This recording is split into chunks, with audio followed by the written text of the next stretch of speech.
Hi, my name is Tim Nolan, and this is my informational speech on Terry Sawchuk, a goaltender of the 1950s and 60s, and how his lack of good equipment made his achievements all that more impressive. This is my audience. Hello. And my wife is the one holding the camera. I'll be beginning my speech now. Thank you. Imagine, if you will, as difficult as it is in the sweltering summer heat, that you're out on a frozen pond or a lake with your friends ice skating.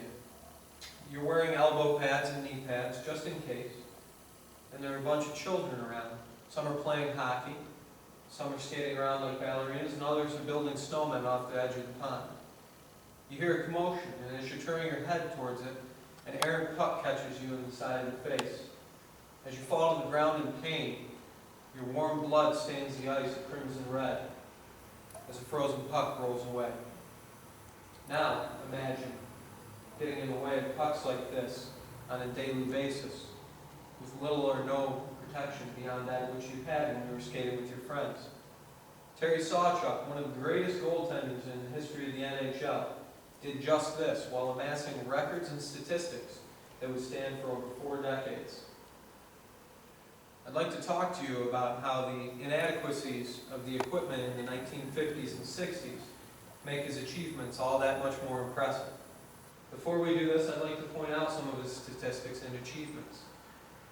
If we look at Terry Sawchuk's NHL player profile on NHL.com and Quant Hockey's list of all-time goaltender records, we'll see that Terry Sawchuk played in 971 games.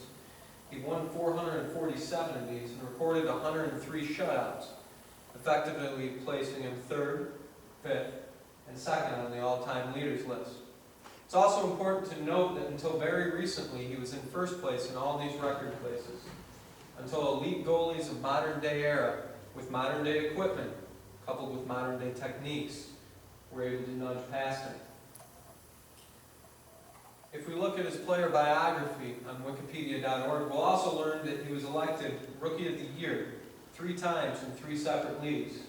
First, that of the United States Hockey League. Second, that of the American Hockey League. And finally, the NHL. He was a 4-time Vezina Award winner, an award given to the NHL's top goaltender. He was an 11-time All-Star playing in the All-Star game. And he won 4 Stanley Cups. 3 with Detroit and 1 with Toronto. He also won the Lester Patrick Trophy and was inducted into the Hall of Fame in 1971. The most impressive thing about all these stats and records, however, is the fact that he did it with equipment that a modern-day goaltender would see as barbaric and would refuse to go on the ice wearing. The first place that his equipment was lacking was that of protection, namely of the head and body. As we can see by this picture, which was published in an article by Life magazine in 1966 entitled Hockey Goalies, Their Bludgeoned Faces and Bodies, Terry Sawchuk received many injuries, had many scars, and was beat up beyond belief. It is very obvious by this picture that Terry Sawchuk never saw a helmet in his career, and until late in his career never even donned a front face mask. And he had over 350 stitches in his face alone. The second piece of protective equipment that he was lacking in was that of body protection or body pad. The following picture is Carey Price, a current modern-day goaltender, who decided to don some of the protective equipment of Terry's era. As you can see, it offers very little protection for the body. A very thin layer strapped around the neck, dangling over the chest is all he had. When compared to the goalie equipment of a modern-day goalie, you can see the protection that is lacking. A modern-day goaltender looks like they're in a full suit of armor that's impenetrable to any pain or suffering. In addition to his equipment failing to protect him adequately, his equipment did not aid him in performing his job, that of stopping goals from being scored. When you look at the catcher and blocker that Terry Sawchuk had to use, you can see they're very small and offer very little protection. The trapper is about the size of a first baseman's mitt, and the blocker is that of an oven mitt with a little bit of extra felt on the back for some added protection. When compared to a modern-day trapper and blocker, you can see the difference.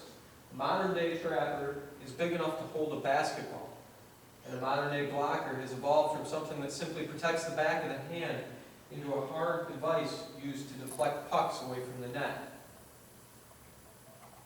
As you can see, the great Terry Sawchuk was definitely left wanting when it came to equipment that would protect him and increase his ability to do his job. Though he had less protection resulting in more injuries, he did still manage to put up numbers that would stay in the record books for 40+ years. Numbers that would not be challenged by any of today's elite goaltenders, again, for 40+ years. The question begs to be asked, if a modern-day goaltender with all of their new techniques and new skills and new athletics were forced to use the equipment in Terry Sawchuk's era, would they be able to compete with him? With no mask, with no blocker, with a catcher that's half the size, and body padding made of cotton, would they be able to post the same numbers that Terry Sawchuk did back in his day? Although nobody can definitively answer this question, it definitely gives merit and makes it all that more impressive as to the effects that Terry Sawchuk got in his time. With a little more protection than we would have going out ice skating with our friends, Terry Sawchuk went out in harm's way and into the record books. Terry Sawchuk will go down in history as one of the greatest players of all time. Thank you.